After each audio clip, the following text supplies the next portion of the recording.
Texas Community College in Mount Pleasant. The husband will make better gains than the wife, and that's going to be the key for the husband to stay with the program. But the wife may become discouraged when she sees that the husband is able to increase his muscle so easily and lose body fat.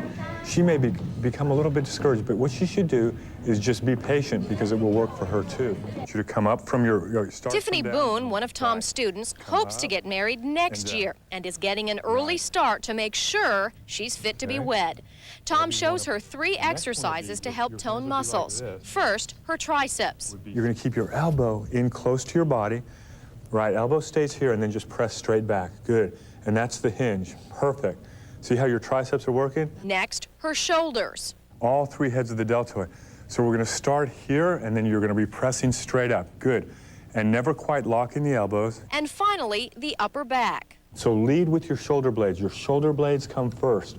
Shoulder blades are the first thing to move. Tom says weight training is the key to balancing a body's proportion. The female can lift for her shoulders and develop the shoulders a little bit, and the upper back, the way we showed you in those earlier exercises, that will create the illusion of a smaller waistline. And even though she may have kind of a voluptuous figure, that will now be transformed into more of an hourglass appearance rather than carrying all the weight in her hips. Another trouble spot for many brides is right around the middle. Tiffany demonstrates 2 effective crunches. This one focuses on the lower abdominals, and this one works the entire abdominal area. The key is, Tiffany, is that this is not going to take fat away, all right? You know that. This is only to increase the muscle, and this will help you with your posture, too. Losing weight is not an easy task. If it were, we would all be thin. Experts say it takes unwavering focus and unyielding commitment. It's not about willpower, it's about planning. It's about planning your meals in advance, making sure that you set the time aside to work out with your spouse, making sure also that you look forward to your training by changing it up and keeping it exciting. And for Roy and Kim, they are already seeing results. I have a lot more energy, don't get as tired as easily, and everyone tells me I look better. And she does, definitely. I've lost about 10 pounds. I can tell the difference when I play basketball now. My legs are a little bit stronger.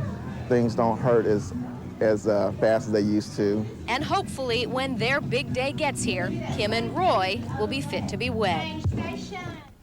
Now, in putting together this report, I found a book that is a pretty good resource, and I wanted to pass it along to you. It is called The Wedding Dress Diet. I found this book at Barnes & Noble, but it's also available, I found, at Hastings, both those locations in Tyler. It has some great suggestions in it, so I wanted to make sure and pass that along to you. Now, one other note, if you don't own a set of weights, you could just use like soup cans. They work great. And the other thing is, if you can talk your fiance into working out with you, he can provide the resistance that you would get from weights. Like or your co-anchor. Yeah, just put your hands like this. Okay, so as I push down, you provide resistance for me. Okay. Start up higher. Yeah, see, so if I push down, yeah, see, I can feel that in my triceps in the back, and I don't need any weights to do that. I feel it in my ears. Turn around, let me show you one of them. Okay, I'm going to provide resistance on your shoulders right here. Okay. So push your arms up. And can you feel that in your deltoids as I provide resistance for you? The deltoids are right here. Okay, thank you. He has no idea we're there. That's for your shoulders. All right. So you can talk your fiance or your spouse into working out with you. I'm tired. You can see that sweat right on your brow right here. Anyway, the key is just stick with the program and do it together, because you're getting married together, so begin that healthy lifestyle And you get together. You get to put it all back on after the first year of marriage. No. There you go. Okay, don't even listen to these two. We're going to get into that a little bit later. Just in being this real. special. Not putting it on in the first year of marriage, I guess, will be the next thing, huh? I'm going to interview you two. Don't you dare.